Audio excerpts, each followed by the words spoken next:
the Tanya today, and the first lessons are important because they help us understand how the soul operates, and it's going to be necessary for us to understand everything that we're learning. So, just to recap, the first chapter of Tanya, we learned, those who remember the first chapter of Tanya, we learned that, number one, everybody has a struggle. So that's the first part. Everybody's struggling in life, and that's okay. Struggles are good. Nobody's perfect, and we're not expecting perfection from people, and don't be depressed about it. Then we said, you don't choose your nature. You don't choose your natural struggles. God has a special package of struggles that he gives to every person. Then, that was chapter 1. Chapter 2, we went on to say that everybody has also not chosen a God-given spark of a godly soul that's inside each and every one of us. And we explained why it's different, because depending on the journey the godly soul you have took to get to you, that holy soul, is depending on how powerful that soul will be. So again, not chosen animal soul, natural struggle, and not chosen the godly soul to overcome your struggle. Those are both not chosen, those are given to you. And then on Friday, we discussed chapter 3, which explained how the soul operates. And we said that the soul has 10 faculties. There's 10 ways, or another way to say it's 10 ways it expresses itself. And it expresses itself through wisdom, understanding, knowledge, conception, comprehension, and application, which then give birth to the different emotional elements that come in the soul, specifically kindness, giving, and love. And then the other emotion of fear, awe, and severity, strength, and that is how the soul expresses itself. This divine soul operates and expresses itself through those 10 different elements, and that's the case for the godly soul, and that's also the case for the natural soul, for your nature, the instinctive part of the person. Both souls operate using those 10 elements, expressions, in order for the soul to express itself. But today, we're going to talk about really how the soul operates in your body. We're going to teach you something new, and we're going to talk about how you really get in touch with the soul on a regular, daily, ongoing basis. What does the soul do, and how does the soul operate? Not just the 10 ways it expresses itself, but real ways it expresses itself inside you. How does the soul connect and express itself with you? So it's very interesting. And let's go. We're going to learn today's Tanya, and we're going to learn something. We're going to call it, the English word we're going to use is going to be clothing. That's the term we're going to use. The reason we want to use the term clothing in the soul is because it's very different than the other things we've studied so far. Why? Because what we studied so far is discussing things that is permanent in the soul, kind of. It's very hard to change. Clothing are things that are much easier to change. And clothing have a number of elements which we're going to use in our class today. For example, clothing you can take on and off. Clothing could make you look much better. So clothing have a number of elements which we'll be explaining today in tomorrow's class, in how the soul expresses itself within your body. And let's talk about it. And this is where we're getting not just to know the facts of here's your godly soul, here's your animal soul, but more getting into the elements of how we can relate and get in touch with our neshama. So here we go. So he says, your soul has 3 garments. 3 garments. It has 3 elements of how the neshama expresses itself and talks and relates to you. 3 elements of how the soul puts on and off clothes. It's kind of like saying it puts you on and off. It puts the body on and off. Really. Imagine an example I thought of a way to explain this is, imagine you have electricity in your house, and then the electricity could decide the switches, or like a menorah. Some people have these menorahs, which day 1, they put one switch up, day 2, they put another switch up. So the switches will decide if the electricity is going to light the light bulbs or not. And with a flip of a switch, on, off, the electricity is going to go into the bulb, or it's not going to go into the bulb. You could just like that switch it on and off. So the soul has these 3 opportunities to either dress up in it or not dress up in it. It's really up to the soul. what are the three things that the soul could do? Not clothes, not putting on clothes. Clothes is just an analogy to tell you it's very easy to turn on and off. What are the three switches? What are the three ways that the soul expresses itself in you, in your body? Shehei machshava, dibur, umaisa. They are the thought. So when you think, your soul is now using your brain to think. When you speak, your soul is now using your speech to speak. Umaisa, when you act, your soul is using your body to act. So your soul is now is using your body, either using your brain of your body, your mouth, and your action. So it's literally expressing itself in you, in your body, whatever you are. And it could or it cannot. It could either use your brain or not use your brain. It could either use your mouth or not use your mouth. Talk, don't talk, or act or don't act. It literally is using your body to express itself in this world. It expressing itself in the three different methods, talents, abilities that you have. It's going to express itself inside the person. Now, which soul is expressing itself inside the person? Well, both of them, whichever one it wants to. It depends what you're doing. If you're doing something good, if you're doing a mitzvah, something godly, then your godly soul is expressing. So either you're thinking something holy, like right now we're learning Torah, our neshama, our godly soul is expressing itself in our brain.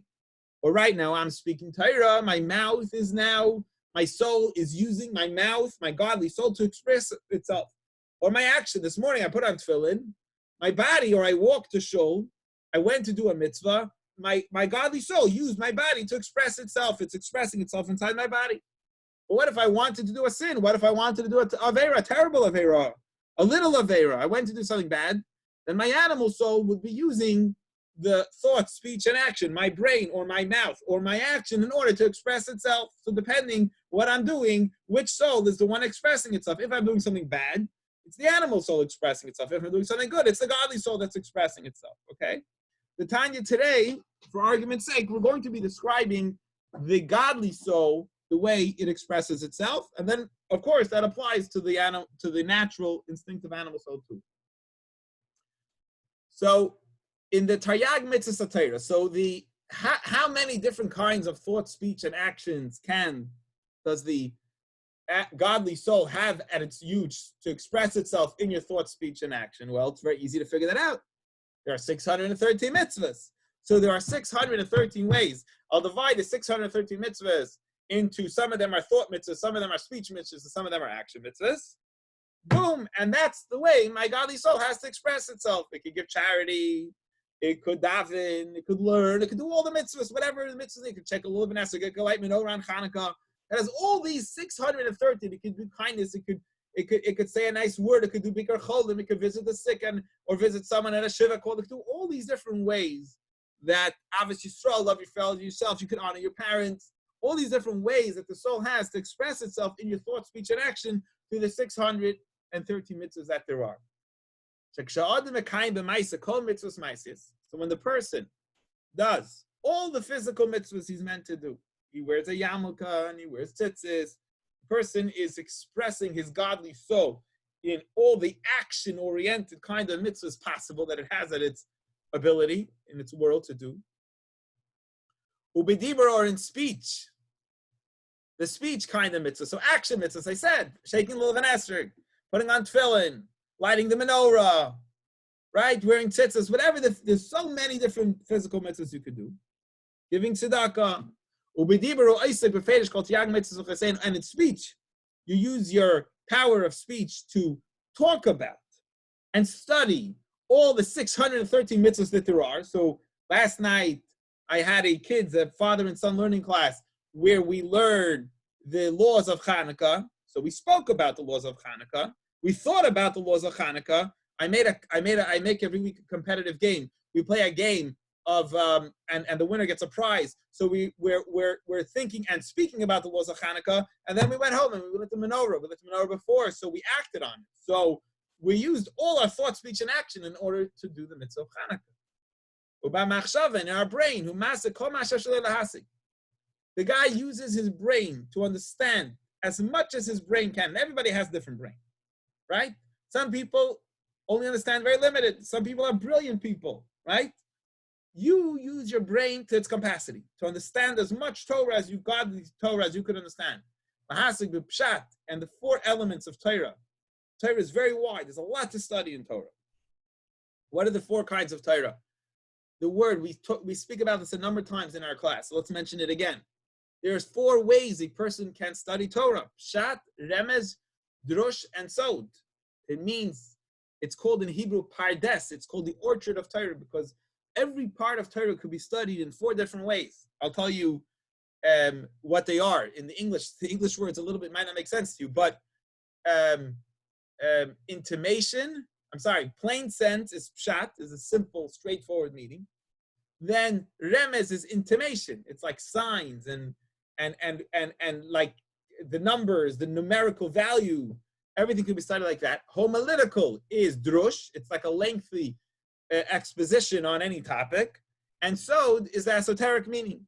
So every part of Torah can be studied in these four ways. So you take your brain, and your brain, you study, and learn whatever your brain's able to understand in Torah. All the 613 mitzvahs, you take your brain and you study and you try to learn it in all the ways that you're able to. By the way, it's very interesting. Sometimes I see a person who's fascinated with numbers. Fascinated. He loves numbers. That's his thing. Numbers are his thing. Sometimes I see a person who loves the homiletical interpretation, like a lengthy interpretation. Everybody has their own style, and that's good. Everybody has their own part, their own brain. That's because everyone's brain is different. The bottom line is,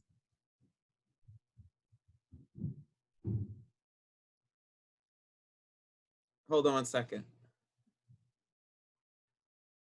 The bottom line is, the 613 different mitzvahs have ability to be understood in our brain in many different ways. So what happens? So you're into it. You speak as much Torah as you can. You think as much Torah as you can. You act as much of the 630 mitzvahs as you can. What happens? Your soul, which has in it 613 components,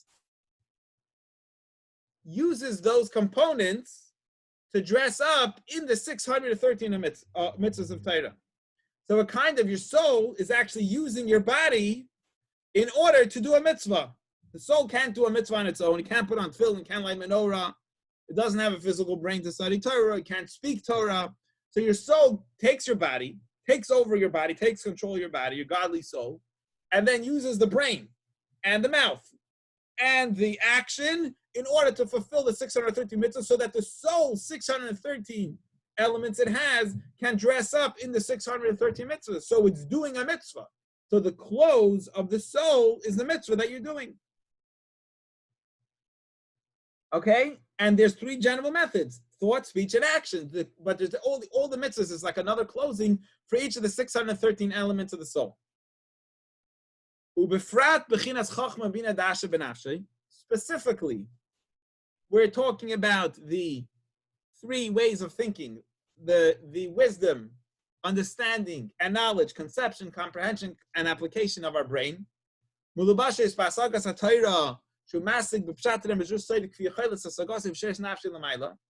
soul is using your brain to conceive, conception, comprehend, and apply Torah. So every time your godly soul uses your body to understand Torah, it's dressing itself up in Torah. So literally like clothing. So just like your physical body puts on clothing, it could put it on and take it off. It could wear a Giants shirt, or not to compare, it could wear a Patriots shirt at the same time, God forbid. So you could easily switch and look. One person will look at you and say, wow, he's a Giants. Or whoever the Giants are playing today, the other team, he could put on the other shirt and be going for the other team. Just by switching his shirt, he looks like he's two different people. So the godly soul has the ability to put on Torah. It's the ability. I want to go study. So he takes your body and he goes and he studies Torah. He has the ability to either be watching the game now, or he has the ability to be studying Torah. And that's like a flip switch. It's what he wants to do. He's putting on, so it's just like you could take off clothing and put on clothing. I could think you're a Giants fan. I could think you're the other team fan that the Giants are playing against now. You could literally put on a clothing. You could put on on a thought of Torah like we're learning now, and now your soul, your godly soul, is dressed up inside the 613 mitzvahs of Torah. Well, what about the emotions? Good. So we figured out the action, we spoke about the speech, we spoke about the thought, we spoke about in detail just now. What about the emotions? The 7 emotions that are the way the soul expresses itself. Well, it says, well, those are super important, even though they're not thought, speech, and action, they're emotions, but those emotions are the ones, the engine behind your success in your thought, speech, and actions of the mitzvahs. Let's do insight. Midos and the emotions, which are made up of the awe of God and the love of Hashem and the variety, different emotions that there are that are pushing you to do a mitzvah. They get caught up, the emotions get caught up in your speech and action and obviously thought. Which is the study of Torah, because your emotions is why you're here, studying Torah or doing anything you do because you want to do it, right? Like we keep on saying an example, when you have a friend who you want to do something for him and you like him, you're going to want to do what you're doing. When he's not a guy you like so much, you're not going to want to do what you're doing. Because the love, the feeling of emotion for someone you like them, the love feeling is the source of all the 248 positive mitzvahs, which means to get you to want to study Torah and to light the menorah and to put on the tefillin, it's because I love God and I want to do for him all these things. And they come forth, the motor, the engine behind them is the love of Hashem. And without the love of Hashem engine propelling your good acts, you're really going to not last very long. In how long could you make a commitment to a person you don't really like? Because the guy who really does mitzvahs correctly with the right passion, it's because he loves God. And wants to really connect with him. So what happens is you get this drive of love for Hashem. I love this Hashem. I love my friend. I love God. He does so much for me, and I'm into it. I want to do something for him now. So now you want to say, well, how can I do something for Hashem, or how can I connect to Hashem? Well, the only way you can do it is by doing the 248 positive commandments. Because he adds another element here. So far we said there's 613 parts to your soul, and then there's 613 mitzvahs, and your soul uses your body to do the 613 mitzvahs, and every time it does a mitzvah, it's like it's putting on a clothes. But he's telling you another point now. Hashem, so to say, has 613 elements, so to say. Of course, God's infinite, but how God dresses, who is the Torah? The Torah is God. God's inside the Torah. So if you want to come close to Hashem, you got to do a mitzvah. So what happens here? You get emotionally connected to God. You love God. You think about God, and you realize how much he does for you and how much he cares about you. And now you want to connect to him. You see how great and special Hashem is. So what you do is your godly soul says, wow, I want to connect to God. Let me do a mitzvah, put on this clothes, but putting on this clothes is more than putting on this clothes because I'm actually connecting to Hashem. And we'll learn in tomorrow's Tanya that unlike most clothing in our world, that clothing is there to protect you. The mitzvah kind of clothing is actually greater than you. In other words, you're more important than the clothes. And you're wearing clothes to protect you. But the kind of clothes where the difference between our clothing and our class today that we're learning about, which are the 613 commandments that we do in thought, speech, and action, are greater than the soul, actually. They're actually lifting up the soul. Like we say, clothes make the man. So sometimes when you wear clothes, it actually makes you look greater than you really are. Anyway, back to our point. So you, by doing a mitzvah, you're actually getting in touch with God. There's no other way a human being can get in touch with God. So the soul's on fire. He loves God. It wants to connect to Hashem. So the soul wants to do a mitzvah. So he does a mitzvah. He puts on that clothes. And by that, he's actually not just wearing a mitzvah. He's connecting himself to Hashem. He's plugging himself in that moment to God. And the same applies to the emotion of awe of God. That he's awe-inspired by God. And he fears doing anything wrong to the great king. Or he's embarrassed of God. How can I affect God? I'm so embarrassed. You know, when a good friend does something really good for you, you're embarrassed, and they ask you for a favor, you're embarrassed to say no. Even though they're embarrassed of God because God sees what they're doing and they're hurting Hashem. He explains to you in a sense why you're hurting God when you do a sin. He says because evil could only exist as long as evil has a way to live. Now, evil can't get its energy directly from God because God doesn't like evil, so to say. Holiness doesn't like evil. So how does evil get energy from you? When you do a sin and you bring that energy inside you to do something bad, you're feeding evil. So you're embarrassed of Hashem, who does so much for you, to do something bad and then take that energy and feed it to the evil. So, again, to wrap it up, to say the point that we're trying to say, we're telling you today that the soul expresses itself inside you, through your thought, speech, and action. That is how the neshama expresses itself in you. Either you do a mitzvah, and that's the godly soul expressing itself for you, or we do something wrong, and that is the natural, instinctive soul expressing itself through you. Now, what's interesting about this thought, speech, and action, it could play both sides of the card. It could either play for the godly soul or it could play for the animal soul. Also, the godly soul could also turn it on and off at will. It's a switch. It goes on and off. If I want to do it, I do it. If I don't want to do it, I don't do it. But the bottom line is that the godly soul is using these three garments, what we want to call garments, thought, speech, and action, to express itself in you, through you, in order to accomplish what it wants to accomplish. And the neshama has an interest in thought, speech, and action, and through thought, speech, and action, and we also added through the emotional, healthy emotions, which motivate the thought, speech, and action. They're the motor behind the thought, speech, and action. That gets in touch with all these different elements of thought, speech, and action in order to express themselves in the good and bad that the person is doing. And that is the end of today's Tanya, at least a start. Tomorrow we'll really continue. We don't get a full picture, but at least we're starting to get a picture of how the soul operates through the 10 expressions, but inside you, through your thought, speech, and action that you have. So now we're seeing how the soul relates to your body and how it affects into this physical world. Any questions or comments on what we learned? We're still in the middle. We still need to get through a lot of more stuff to really get some more clarity, but I think we're at a good stage to starting to understand how the soul starts expressing itself in the body. If there's no question, yeah, Ira. So depending on the level the soul's at, determines on how much it's going to express itself in terms of... Depending on how much you let it express itself or you push it to express itself, that's how much it'll express itself.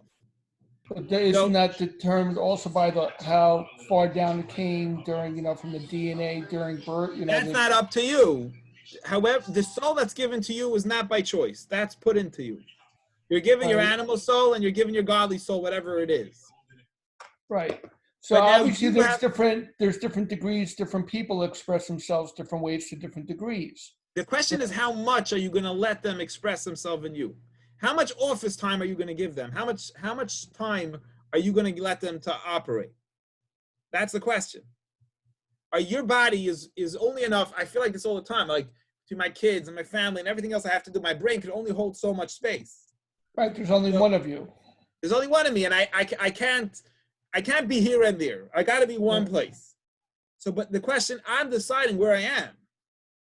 I guess I'm winding up where I am. So we're gonna see that the animal soul wants the space and the godly soul wants the space. This is where free will comes into play. Correct, exactly. We're starting to get to where you can, because the godly soul and the animal soul, it's not up to you what kind of animal soul and godly soul you get.